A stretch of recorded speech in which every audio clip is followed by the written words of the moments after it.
अस्सलाम वालेकुम स्टूडेंट्स। आज हम साहिवाल बोर्ड 2017 का फिजिक्स का पास्ट पेपर सॉल्व करेंगे। पहले ग्रुप 1 का सॉल्व करेंगे, उसके बाद ग्रुप 2 का। ग्रुप 1 में फर्स्ट एमसीक्यू हमारे पास है 1 giga is equals to. First chapter में प्रीफिक्सेस का एक टेबल था, उसके अंदर गीगा की वैल्यू कितनी थी 10 रेज़ टू पावर 9, तो सी इसका करेक्ट आंसर है। Question number 2, which one of the following unit is not a derived unit. कहता है इनमें से कौन सा डिराइव यूनिट नहीं है, मतलब हमें बेस यूनिट आइडेंटिफाई करना है इन सब में से।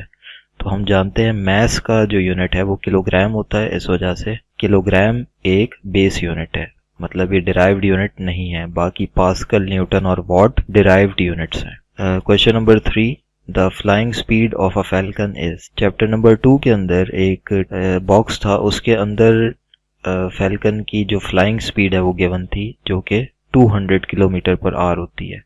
तो डी इसका करेक्ट आंसर है। Question number 4, which material lowers friction when pushed between metal plates. कहता है कि इनमें से कौन सा मटीरियल है जो मेटल प्लेट्स के दरमियान फ्रिक्शन को कम करता है। तो बी इसका करेक्ट आंसर है, ऑयल। ऑयल इसका करेक्ट आंसर है। Question number 5, the SI unit of torque is. तो चैप्टर नंबर 4 में टॉर्क का एक आर्टिकल आपने स्टडी किया होगा, वहां से ये एमसीक्यू पूछा गया है। तो इसका यूनिट होता है न्यूटन मीटर, तो सी इसका करेक्ट आंसर है, newton metre. Question number 6, the mass of a body is 40 kilogram, its weight on earth will be. तो हमें मास गिवन है और वेट हमसे पूछा गया है अर्थ के ऊपर, तो हम W is equals to mg वाला फॉर्मूला जो है यहाँ अप्लाई करेंगे, और g की वैल्यू जो है अर्थ पर कितनी होती है 10 मीटर पर सेकेंड स्क्वायर। 40 को आप 10 से मल्टीप्लाई कर दें, आंसर क्या आएगा 400 न्यूटन। तो सी इसका करेक्ट आंसर है, 400 न्यूटन। क्वेश्चन नंबर 7 में हमसे पूछा गया है how many satellites are in global positioning system. तो चैप्टर नंबर 5 के अंदर एक बॉक्स के अंदर इसकी वैल्यू गिवन थी कि 24 सैटेलाइट्स इस वक्त जो है वो ग्लोबल पोजीशनिंग सिस्टम में मौजूद हैं। Question number 8, which one of the following device converts light energy into electrical energy. Chapter number 6 में आपने फोटो सेल पढ़ा होगा, तो वहां से ये एमसीक्यू पूछा गया है कि फोटो सेल जो है लाइट एनर्जी को इलेक्ट्रिकल एनर्जी में कन्वर्ट करता है, इसलिए फोटो सेल इसका करेक्ट आंसर है। Question number 9, which of the following state molecules do not leave their position. कहता है इनमें से कौन सी स्टेट ऑफ मैटर है जिसमें मॉलिक्यूल्स अपनी पोजीशन या जगह नहीं छोड़ते। सॉलिड्स वाला आर्टिकल आपने पढ़ा होगा चैप्टर 7 में, उसमें कैरेक्टरिस्टिक्स ऑफ सॉलिड में आपने पढ़ा होगा कि सॉलिड में मॉलिक्यूल्स बहुत टाइटली पैक्ड होते हैं, इस वजह से वो अपनी जगह नहीं छोड़ पाते, तो इसलिए ए इसका करेक्ट आंसर है, solid. Question number 10, which of the following material है large value of temperature coefficient of linear expansion। तो चैप्टर नंबर 9 के अंदर या 8 के अंदर जो है आपका एक टेबल था, उसके अंदर तमाम वैल्यूज दी हुई थी, काफ़ी ज़्यादा मटेरियल्स थे और उनमें वैल्यूज दी हुई थी कोफिशिएंट ऑफ लीनियर एक्सपेंशन की। तो उस टेबल में एल्यूमिनियम की जो वैल्यू थी वो सबसे ज़्यादा थी, इस वजह से ए इसका करेक्ट आंसर है। 11th question, thermal conductivity of water. तो ये भी एक टेबल से पूछा गया है, आपकी बुक के अंदर एक टेबल है, तो उसमें वाटर की वैल्यू थी थर्मल कंडक्टिविटी 0.59 वाट पर मीटर पर kelvin. Question number 12, in solids heat is transferred by. तो सॉलिड्स में जो है वो हीट कैसे ट्रांसफर होती है, थ्रू कंडक्शन। ए इसका करेक्ट आंसर है। स्टूडेंट्स, अब हम ग्रुप 2 साहिवाल बोर्ड 2017 का पेपर सॉल्व करते हैं। In gases heat is mainly transferred by. अब यहाँ हमसे गैसेस में पूछी गई है कि गैसेस में मेनली जो है वो हीट कैसे ट्रांसफर होती है, तो इसका करेक्ट आंसर है कन्वेक्शन। सॉलिड में कंडक्शन से और गैसेस में कन्वेक्शन से ट्रांसफर होती है हीट। और नेक्स्ट एमसीक्यू देखें, सॉलिड का ही पूछ लिया है उसने कि सॉलिड्स में कैसे ट्रांसफर होती है। अभी हमने ग्रुप 1 में भी लास्ट एमसीक्यू देखा, तो ग्रुप 2 में जो है ये रिपीट हो गया है, तो इसका करेक्ट आंसर क्या है, कंडक्शन।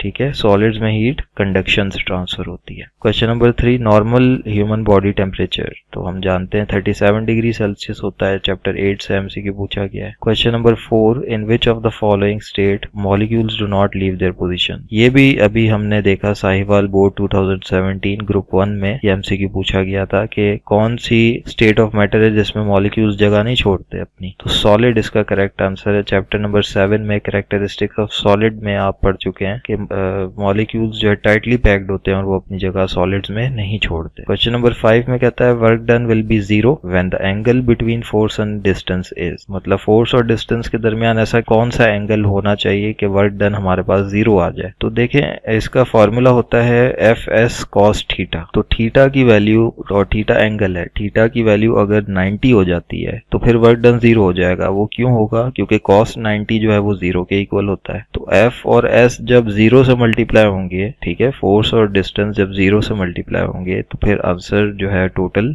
वर्क डन जो है वो जीरो हो जाएगा। तो इस वजह से 90 इसका करेक्ट आंसर है। Question number 6, the value of g on the moon surface is 1.6 metre per second square, what will be the weight of 100 kilogram body on the surface of moon. कहता है कि मून की surface पर जो जी की value है 1.6 metre per second square है, तो अगर एक बॉडी जिसका मास 100 kg है तो सरफेस ऑफ मून पर उसका क्या वेट होगा। तो हम 1.6 को मल्टीप्लाई कर देंगे 100 से, ठीक है, फॉर्मूला लगाएंगे W is equals to mg। तो मास हमारे पास 100 है और g की वैल्यू 1.6 है, तो आंसर क्या आ जाएगा 160 न्यूटन।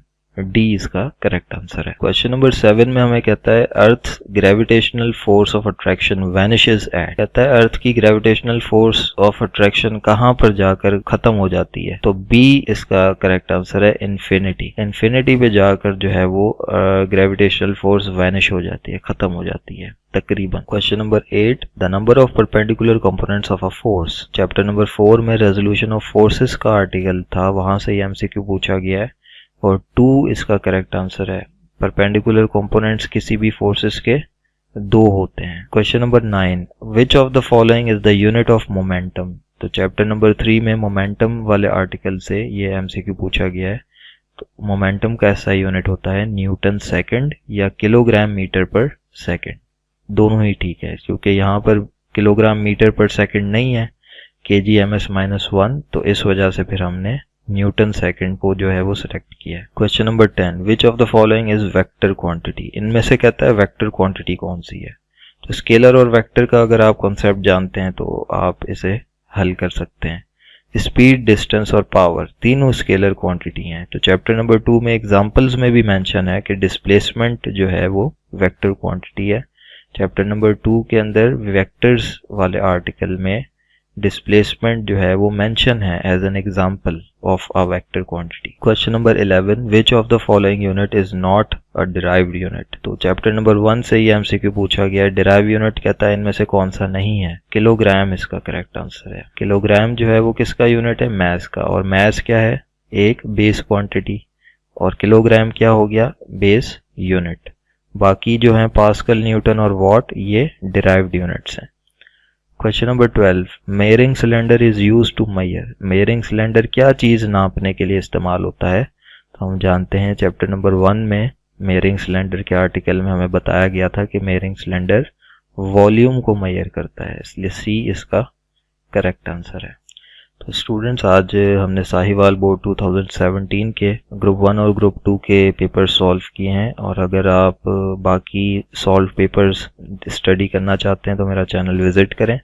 वहाँ आपको पंजाब के तमाम बोर्ड्स के और तमाम ग्रुप्स के ईयर वाइज सॉल्व्ड एमसीक्यूज मिल जाएंगे। तो उन एमसीक्यूज से आपको क्या फ़ायदा होगा कि बोर्ड में अक्सर पास्ट पेपर से एमसीक्यू 90% जो है एमसीक्यूज वो रिपीट हो जाते हैं। तो सॉल्व्ड एमसीक्यूज आप स्टडी करें, इसका आपको बहुत फ़ायदा होगा। मेरा चैनल आप विजिट करें और इस वीडियो को लाइक करें, शेयर करें और चैनल को जाकर सब्सक्राइब कर लें ताकि जो नेक्स्ट वीडियोज़ हैं वो आप तक पहुंच सकें। अल्लाह हाफिज़।